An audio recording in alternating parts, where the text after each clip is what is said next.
Welcome to the Realtor Who Wines podcast. I'm Rashelle Newmyer, your hostess with the mostest, a student of life, a connector, a passionate wine enthusiast, and your local favorite guide. Join me as we explore the vibrant Pacific Northwest, savor the finest wines, and champion the spirit of entrepreneurship. Each episode, I'll sit down with inspiring guests, supporting business ownership, and uncovering the stories that make this community unique. So grab a glass of wine, settle in, and let's embark on a journey of discovery and connection together. Cheers! Hi, everyone. Welcome back to the Realtor Who Wines podcast. I'm Rashelle Newmyer, your realtor who loves to wine. Today, I'm joined with Candace, and I cannot wait for you to hear all about her journey and her coaching business. But first, I'd like to say cheers to you. Today, we are drinking Pinot Noir. So we are in Pinot Noir country. We both love a Pinot Noir, and we are drinking from the Oregon Wine Company, the Pinot Noir. They're out of Dundee, Oregon. Their tasting room is. Anyways, have you been there before? I haven't. They're really cool. They're partnered with Duck Pond Cellars as well as Ransom Spirits. So if you're wine tasting with somebody that doesn't like wine, they have spirits in there too, which is pretty cool. So it's a nice little spot. And they're kid friendly, pet friendly. Well, I shouldn't say pet. Don't bring any and all pets there, but dog friendly for sure. So that's a cool little spot. But thank you so much for being here today. I really appreciate it. Will you go ahead and introduce yourself to everybody and tell them a little bit about you? Yeah, thank you so much for having me, Rashelle. I'm so excited to be here. My name is Candace. I am the founder of Joyful Consulting, and it is a consulting and coaching business where I work with individuals to help them find joy and bring balance back into their life and help them just overcome some barriers that they might feel stuck in life with. You know, I think about some of my clients or even myself personally, where you're at a point in your life where you're putting every bit of energy that you have into your business or into your work and your family, and you want to go to that next level, but you don't know how to do that because you're so overwhelmed with all of the tasks and responsibilities that you have. And I work with people and help prioritize time management and be able to figure out what those invisible barriers that we give to ourselves are and be able to achieve that next level growth. What made you want to veer this way? Because I've known you for a long time. I know other roles that you have in your life. But this has been something that was like stirring within you for a while. And I'm glad that like you did go ahead and take the plunge and start your own business with it. But what was like some of the initial thoughts of why you wanted to launch this business? For somebody that's very shy and introverted, I've always found myself in situations that have been much more public facing and in leadership roles. And what I've found is that naturally I am a problem solver, and folks would come to me with questions or asking for advice. And I always found myself in this natural coaching mindset of just, hey, why don't we try this? And maybe this could work. And I found a lot of joy and fulfillment in seeing people that I knew and cared for reach their goals and hit that next level. And I was meeting with a business coach for myself and having these conversations with her, and just had this thought that maybe I could do this too, and in a more affordable way. One of the first business coaches that I ever had was a very significant investment, and I'm so glad that I made it. It was incredibly beneficial. But I think about so many folks that I know, women in particular, that don't have the ability to make the financial investment that a lot of coaches come with. And I wanted to come up with a way to make it accessible for anyone to be able to have that support. That's so true, especially like if you're launching a business, it's already scary, and women are naturally like risk adverse. And so then it's hard to like justify, especially if you don't know, what will this coach be the coach that helps take me to the next level or helps my business launch in a certain way. And I've seen like business coaches before that are like up to 10 grand. And if you're just starting out, you don't even have $1,000 to be paying a coach, little on 10 grand. And even then, like justifying like, well, what if I spend this money and it doesn't help make any money and it could hurt my family? So I love that you had that mindset of like, how can I be accessible for everyone, no matter where they are in their business? If they need a boost, you're definitely there to help guide them and help them. Yeah, exactly. And my passion for this truly comes from wanting to help people grow and get to that next level and to be there as a supporter and cheerleader. And I know for myself, it feels so much more achievable when you have somebody in your corner. Oh, for sure. Well, and as you know, like being a business owner, like it can feel very siloed sometimes, especially when you're just launching like your own thing. You might not have employees yet. You might not have a storefront, depending on what kind of business you have. You might not have any clients. So you're just like working alone in your business. And so it's really nice. That's why I advocate a lot for having a business coach, because one, a business coach is going to help you identify the things that you won't know that you're missing, because they'll have a bigger eye in the sky picture of like what you're doing, and you're just like in the weeds a lot when you're building your business. But two, it takes away that like silo feel and gives you community and somebody to like bounce ideas off of and things like that. Yeah, and the accountability piece. You mentioned what it's like to be working only for yourself. You don't have employees. And when you're an entrepreneur, you don't have a boss telling you what to do. And you might have tasks and things that you want to do. I want to do this on my Instagram page or my social media, or I want to reach out to this many potential clients. And you don't do that.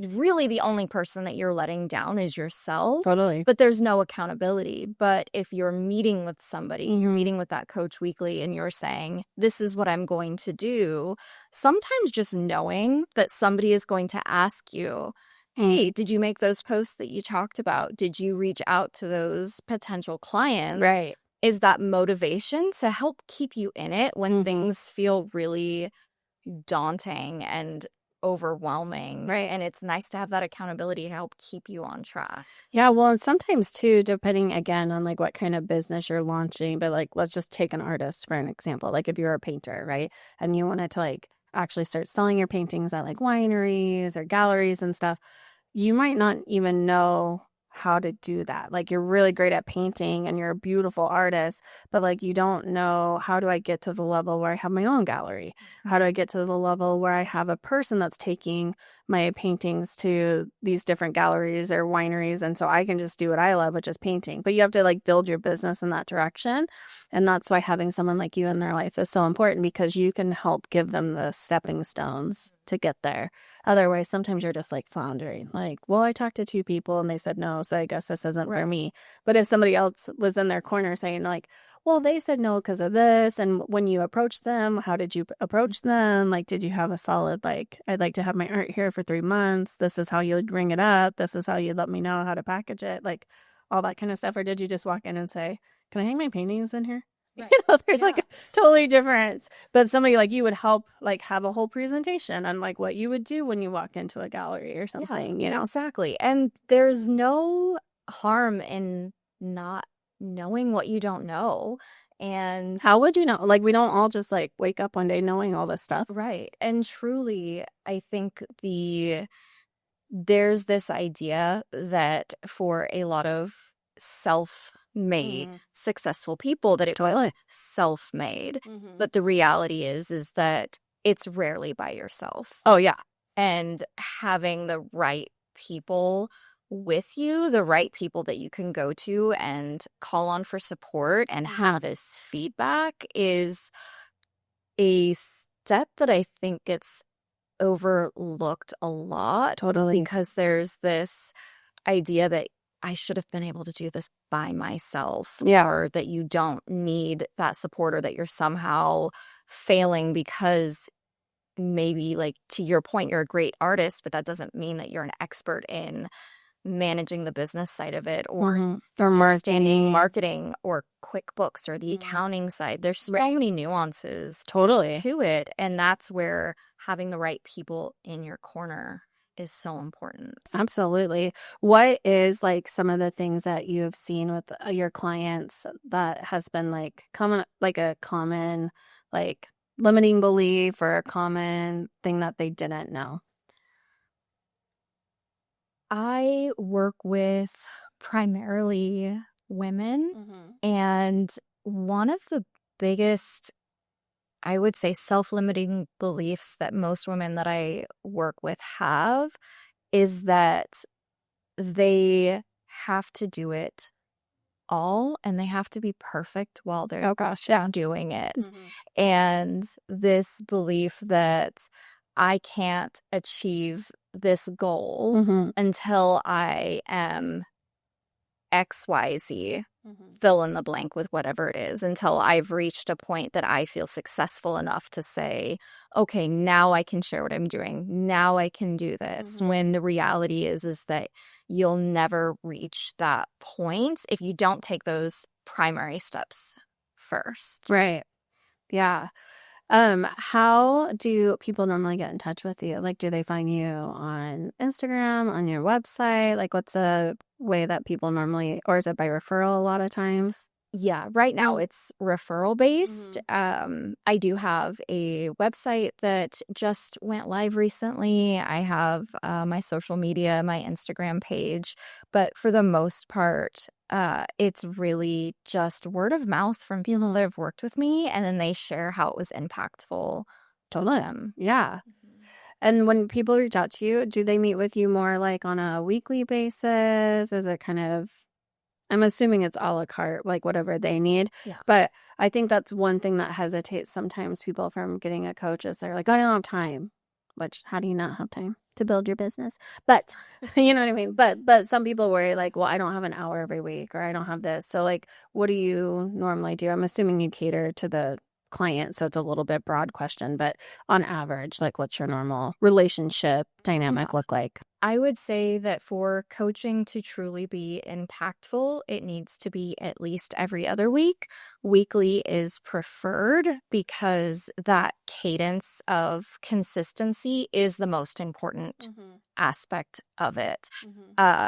And again, it's going to vary with each person.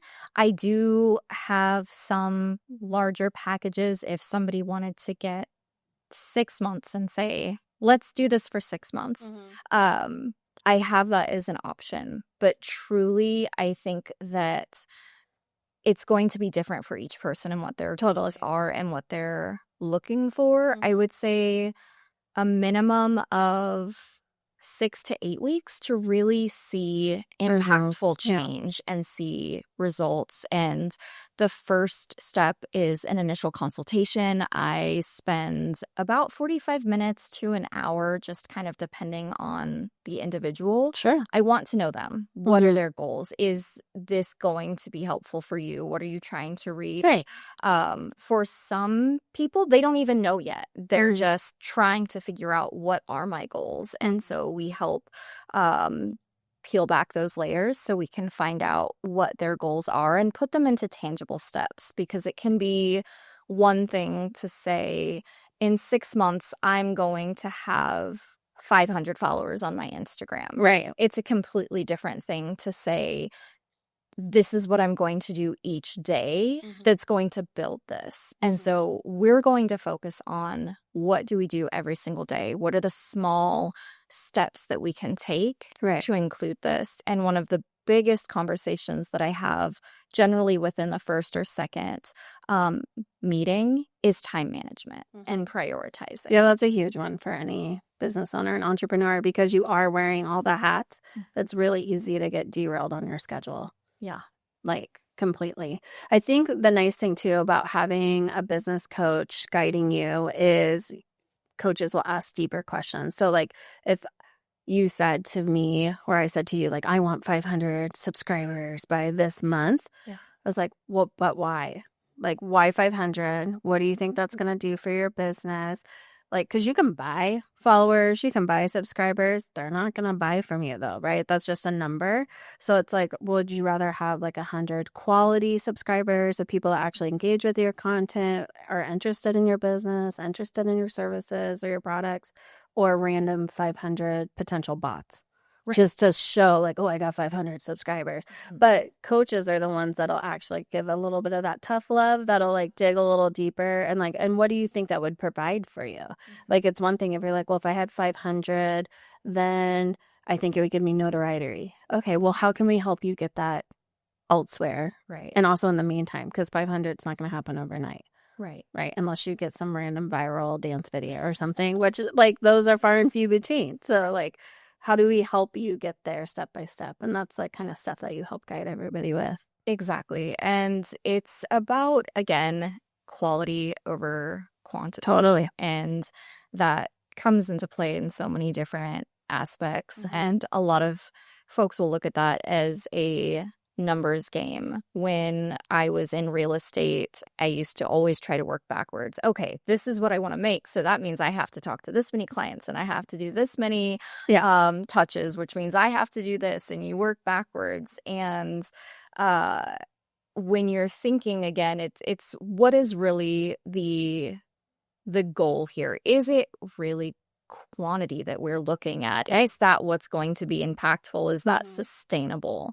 What can we put into place that is going to sustainably help you build a strong foundation that the outcome that you get is a bonus, right? What is it that you're building every day that is going to be sustainable, even when it gets hard, even when you're not getting the outcomes? Because again, it's the consistency in what you do each day, each week that determines how that month and year are going to turn out.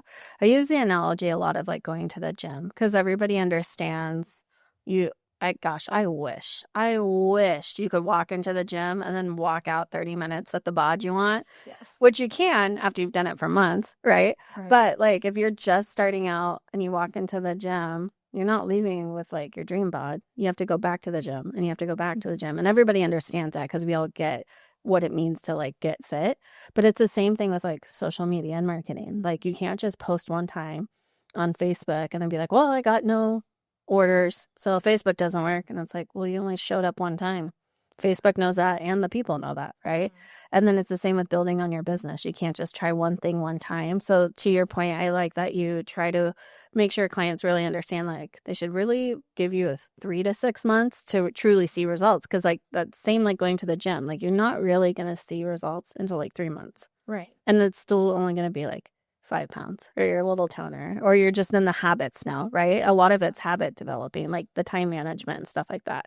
So I like to use that analogy because most people can wrap their brain around the gym. They can't always wrap their brain around these other concepts. And this is where consistency again comes into play. You could do a workshop and spend an entire weekend getting all of the information that I could probably give you in a couple of phone calls, and you're like, yes, I have this.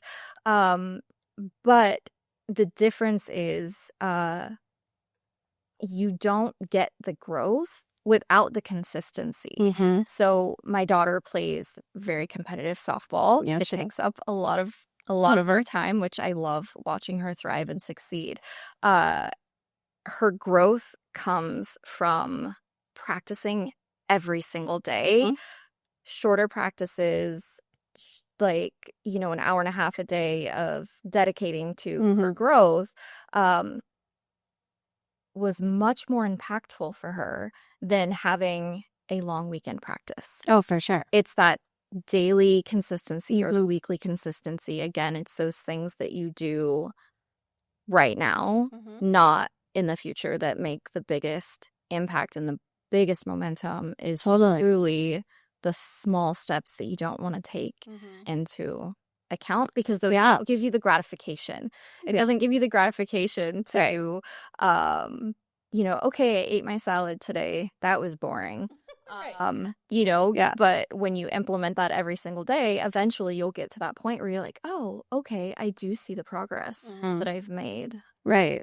Absolutely. Well, and to the softball example too, like she can also do shorter practices every day because she has the fundamentals and the foundation. So when she's at practice, even though it's shorter, she can really just work on like one thing or like a handful of things. So in a game, it's like natural and it just like happens. Yeah. And I think business building is the same. Like first, you're going to spend more time on it, longer days, especially when you're starting out, because you got to build the foundation, you got to get systems in place, and then you just fine tune it after a while. So that's why like working with someone like yourself, especially in the beginning, more often will really just help you get all of that stuff in place.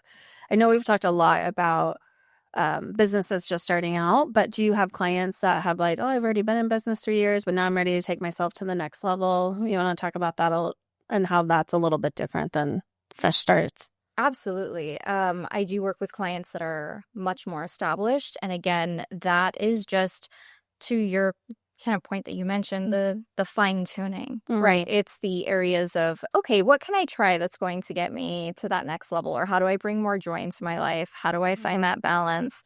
I do work with those clients. I also work with businesses and I do leadership development with managers and help folks that are in the management position become better leaders, more equipped to handle the challenges that staff can bring in business, and being able to work through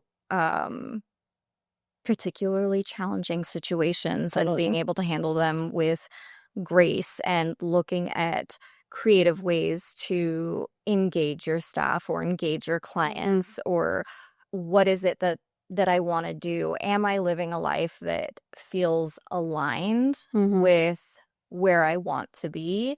And if there's misalignment, let's see if we can find out where that's at. And oftentimes for the women that I've worked with that are more established in their careers, it's less about them getting to the next level in their business and more about them finding that joy again in their life, because they've become so consumed with work and their careers and where they're at that they feel like they're not able to be present in moments with their family or enjoy their time off, or feel this guilt that they can't just turn off. Right. And it's helping make those attunements to where they're living a life that feels aligned and balanced and joy.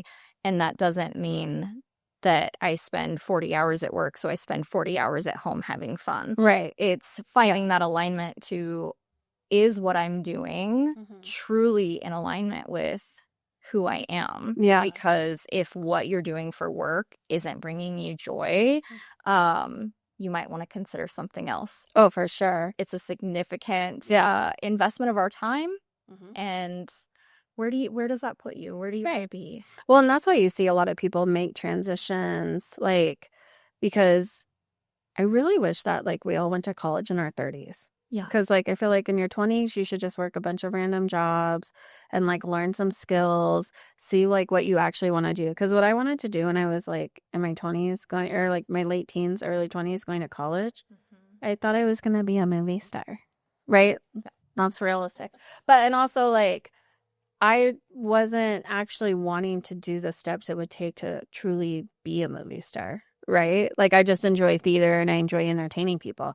But if I would have went to like my undergrad in my 30s, it would have been like, oh, I love business, because having jobs after college is what showed me like I actually have a business mindset and I'm really good at business and I like sales and I'm good with people.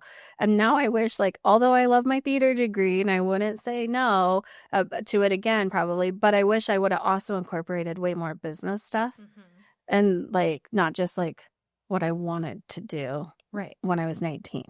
If we would have went to college in our 30s, we'd be in like a totally different spot, you know, and you probably would like have a degree that you truly would like use. That's why so many people don't like, they have jobs that have nothing to do with their degree. But I was just saying all of that to just say like, you just don't even know what you're not good at until someone like points it out to you. And you also don't know what you're good at until you try. And if you hate your everyday 9-to-5 job, or maybe you hate being an entrepreneur and you miss having structure and someone telling you like, this is what you should be doing today and I need you to work on this project, that's okay. But like just finding that and identifying that, like, Right. are you an entrepreneur? Are you someone that wants a structured schedule? Are you someone that like wants to like climb the corporate ladder? All of these things are fine. It's just deciding what's right for you. Yeah. And you work with people too that aren't just business owners. They are somebody that like works at corporate and they just want to learn how to be a better leader, like you said, like in management and stuff too. So like growth is growth. It doesn't matter where you are. Just seeking growth is powerful. It really is. And, you know, there's the saying that change is inevitable, but growth isn't. And you see such a I have some clients that through an organization that I coach with that do the coaching because it's part of their job to do. And there are ones that truly want to focus on learning and growing. And you can tell the difference. Oh, for sure. And when you have that growth mindset, I think it just opens up so many more opportunities for you. Yeah. Well, and sometimes it isn't even all about like, how do I make more money or how do I do this? It's like what you were talking about. We can't spend 40 hours at home equally the way we do at work, but we can be more intentional with our time. So if we have 10 hours, that's like one-on-one kid time. Yeah. Be intentional with it. Be present. Be like doing stuff in the moment with your kiddos. And that kind of changes the balance too. But you sometimes need to learn how to do that, right? Well, and I know for myself that if I were to work 30 hours in a project that I don't like, that 30 hours is draining. So draining. And it is difficult, and I don't feel my best. I don't act my best. Yeah.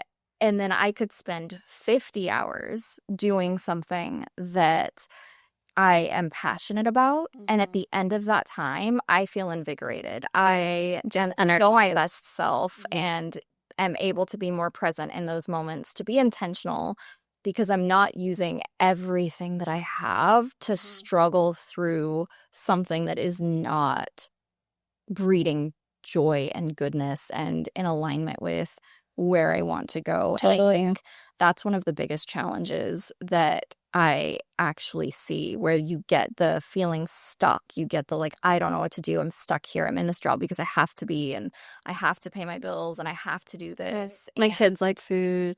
Right. Everybody wants shelter. Those things are important. Yeah, it turns out. Absolutely. It turns out. Well, and like as a mom too, you don't want to tell your daughter like, oh, we can't do softball this year because I didn't want to stay at my job. Right. Yeah. So what can we do to find ways to incorporate life-giving moments throughout the day that allow you to breathe, that allow you to recenter yourself and fill your cup, so that way you can then pour into the things that you love at the end of the day or on your days off. Yeah. I think one thing that's been really cool in the last 10 years is the idea of it's never too late to do something new. Yeah. I think especially like our parents growing up and our parents' parents, it was like you got a career and you never left it. Like you even worked at the same company. Right. It wasn't even like you're like, oh, I'm going to be a manager. It was like, I'm a manager at JCPenney's for life or something, you know, like you didn't leave that company. And it was also like a big like badge of honor to be like, I've been here 47 years. And now it's much more accepted and almost encouraged to move around because one, you learn different things at different companies, or also it is okay to be like, turns out I'm not a movie star. Right. So I'm going to do a different job, you know, or whatever. But like, and I'm just using that as an example, but like, it is okay. Like I worked in retail for a long time and I loved it, but it's really long hours. It's really hard hours. And when I was younger, no big deal. But once I was becoming a mom and stuff, and then even my corporate jobs, like I just wanted to pivot how I spent my time. Yeah. I still work a ton of hours to your point, but they're more fluid and dynamic. And what I'm doing does fill my cup because I'm also choosing what I'm doing instead of like my brain doesn't do well with being told what to do. Yeah.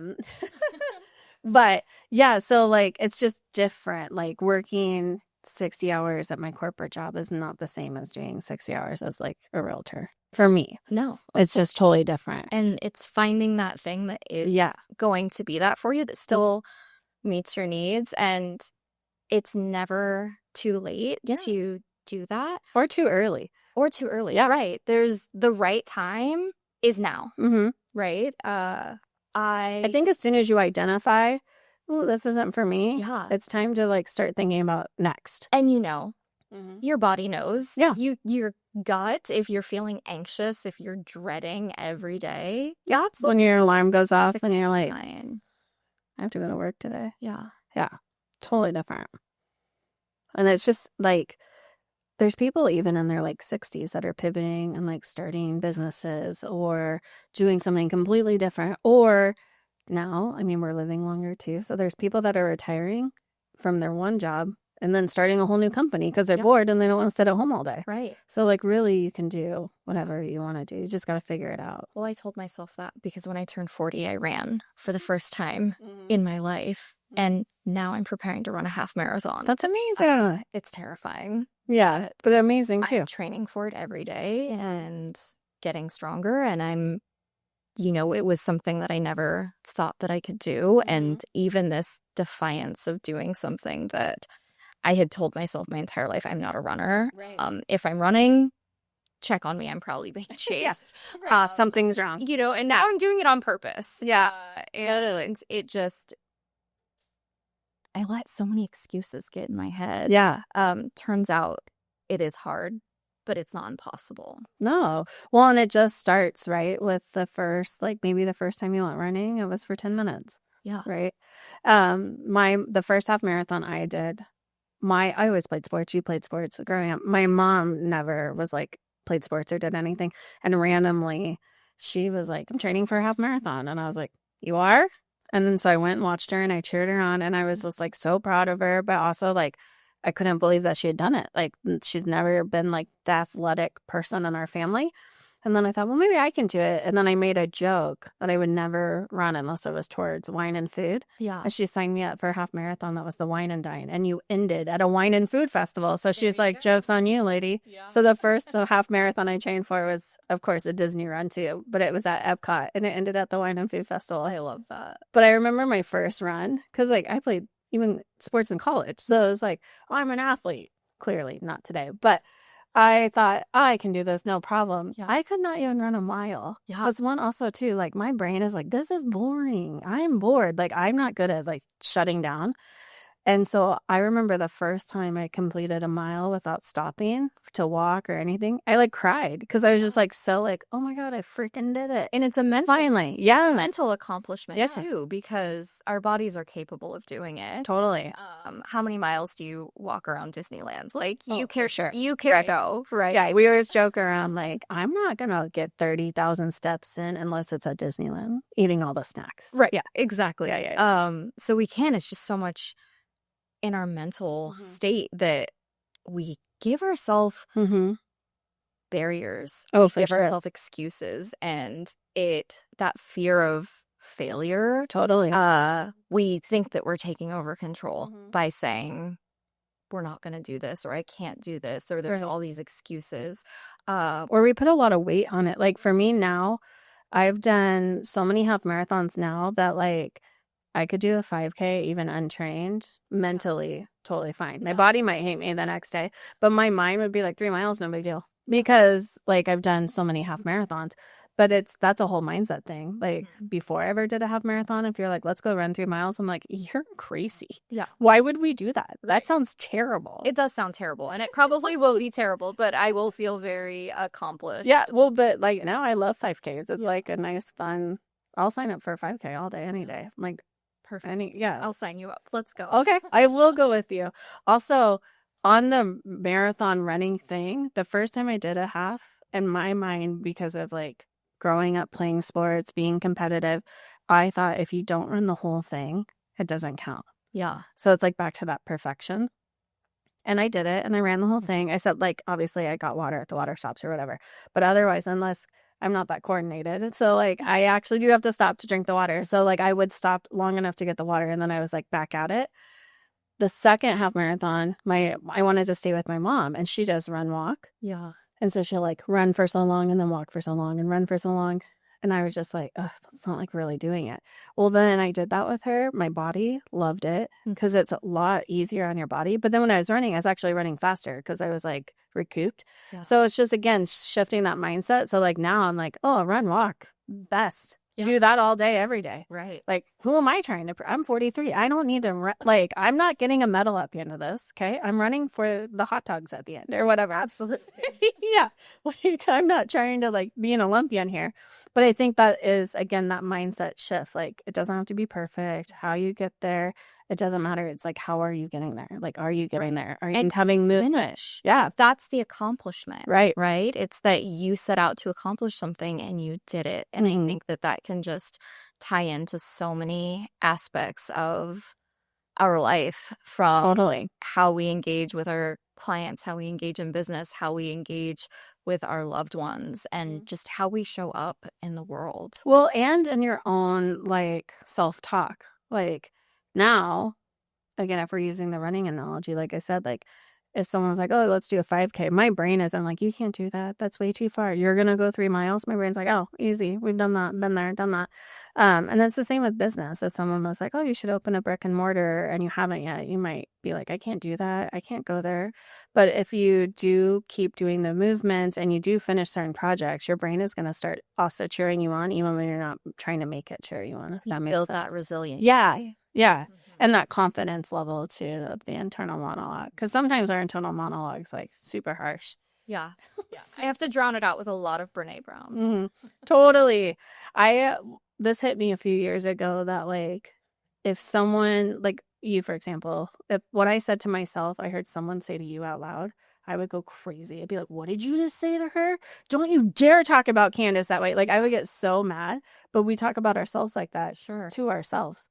Without hesitation. And without accountability. Like a lot of times they're like, oh, no, it is normal. Like, there you are, you little rosy tomato, Yeah. kind of a thing. And speaking about that, it reminded me of this quote that I read the other day where we talk about perfectionism and how it's striving to be perfect, but it's actually just being really good at pointing out faults. Yeah. And that's where all your energy goes, if that's all you're focusing on. Yeah. It's not actually about achieving something. It's about finding all of the faults to discount it. Right. Yeah. Yeah.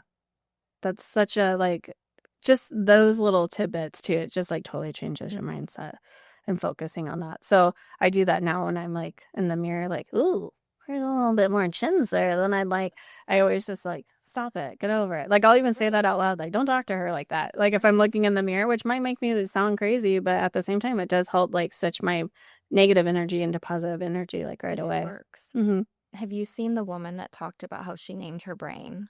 No. Yeah. She like named her brain something like Rosie. And so knock it off, Rosie. Yeah, she would get a negative self-freaking thought. Yeah, or start thinking something, and she's like, "Rosie, you're on one today. We're not doing this." Yeah, and you're allowed to that. I haven't quite made it to that point, but but I do love that. I just love that thought that you get to redefine that story that you're telling yourself, or just being honest with yourself too. Like sometimes when I get like frustrated with like I don't go to the gym as much as I'd like to, but instead of being like mad about it, it's like, well, weight didn't come on overnight and it's not going to leave overnight. Like I can't change it today and I'm headed out to do podcasting, so ta-da, this is who you get, like it is what it is. Like this is who I am. But before, especially in my 20s, I would have just been like, I can't do a podcast. Like I would like the illusion that no one knows what I look like. It's like you guys see me whether I'm on TV or camera or not, like it doesn't matter. Yeah. And then look at you. You're doing all of the things, and I love this. I'm so proud of you. Thank you. I appreciate that. If for anyone that's listening that's struggling on getting started or wanting to hire a coach, like what's a piece of advice that you would give them on like how to look for a coach or how to find somebody to help grow their business? Yeah, there are a lot of options out there. Totally. And do Google searches. I just feel like, sorry to interrupt you, but like, how do people like determine, is this somebody that actually has the experience to guide me or the qualifications versus a self-made coach one day that just said, I'm a coach? Right. Yeah. And so really the key things that you look for when you're doing those searches or being introduced, I would talk to people that you might know that have used a coach, see if they have any recommendations. There is a International Coaching Federation, and they are an accreditation-based organization similar to realtors. They have a code of ethics, certain things that you have to... Yeah, education, continuing education. I have gone through I've gone through all of the classes to do that. I hear certifications and things. 100, I forget what the number is. I think it's like 100 hours. I'm almost there to take the test to get the certification. So you can look for those types of certifications and qualifications. Make sure that there's somebody that is going to align with your values and your personality type. Those are so important. I've worked with coaches that I almost immediately stopped working with after the couple of weeks in because it was not a personality fit. Yeah. Those things are important. What is their philosophy on coaching? Are they an actual coach or are they a consultant? Because there's a difference. Totally. Working with a consultant, and sometimes I do work in a consultant capacity, I'm going to be an expert. I'm going to provide guidance. I'm going to provide answers. When you're working with a coach, that is a very particular dynamic of conversation where I'm asking questions and allowing you to discover for yourself what those answers are. We're working together, and I'm not guiding you one way or another. I'm allowing you to be able to self-discover in those sessions. And it really depends on what you're looking for. So if they have the coaching credentials, if they have education, what are the courses that they've taken? Those are important. With coaching, anybody could put on a hat and say, coach. Well, that's why I asked that question, because like you are seeing that more and more where someone is like, we even see it in real estate, like they'll sell one vacation home and they're like, I specialize in Airbnbs. And it's like, how? Right. When there is, to your point, actual like certifications that you can get. Or it's one thing if you're like, well, I've sold 25 Airbnbs and this is what I've learned over 25 transactions. Right. Then you probably specialize at it even without the accreditation. But like, yeah, and we see that more and more in the coaching sector. Like, well, I personally lost 30 pounds. So I'm a health coach or whatever. And you're like, but are you a health coach? Right. Like, what else do you coach on? Like, do you know about nutrition? Do you know about this? So I think one thing for me that's really important in a coach, and not everybody loves this, but I don't want a yes person. Like, I want someone that's truly going to hold me accountable and call me out. Like, if I need help building my business and I reached out to you, I don't want, like, if you said, hey, where are you? You wanted to contact 10 clients this week or whatever. How are you in that? And I'm like, I didn't do it. And you're like, oh, that's okay. And we just move on. That's not a great coach, because a great coach is going to be like, well, why didn't you do it? What's stopping you from doing it? Do you think you can achieve it this week? How about we take it to 5? Or are you going to do 15 this week because you didn't do 10 the week before? Whatever. And getting to the core of what that barrier is. Yeah. Why isn't that you didn't? And what do we do to move forward? Totally. For myself, I'm always forward moving. It's not about the past. It's not about... Well, yeah, and it's not about like slapping your hand or something like shame on you, and contact your 10 people. But yeah, why didn't you do it? Like, I love that moving forward. Right. And that forward movement is really, really important. And then I have a lot of certifications that I've done. I mentioned Brene Brown earlier. I'm a huge fan. I did Dare to Lead certification course. So I took a 40-hour course on how to be a Dare to Lead leader. I have done Great Coach certifications and the Center for Coaching for Excellence. And all of these things that I have, all of these courses, hundreds of hours of training to be able to ask the right questions and be able to find that balance of support for what is going to work for my clients. And that also means that I'm choosy about who I work with too. Totally. It's not just whether or not the coach is a good fit for you. Right. It is this somebody that is growth oriented? I want somebody that, to your point, wants that accountability, that wants to grow, that is willing to have those hard conversations and look at those barriers and not just be like, well, I didn't do it. it's probably not going to be Right. a good fit, because I want to help people move forward. Yeah. It's not about being stuck and making excuses. It's okay, that happened. How do we move forward? Yeah, absolutely. And anyone that's listening that's curious about Brene Brown, she has lots of books. She talks a lot about communication, how to identify like what kind of communicator you are and how to talk to other people, but also just being a good leader and things like that. So I highly recommend her books too and her programming. But I super appreciate having you on today. Thank you so much for coming. Thank you for having me. Cheers. Cheers. We both get nervous drinking around these mics. I'm clumsy. I've had a few wine glasses just go flying. So Plastic. they're also plastic because of noise. But anyways, thank you everyone for tuning in. We appreciate it. And I will see you next week. Cheers.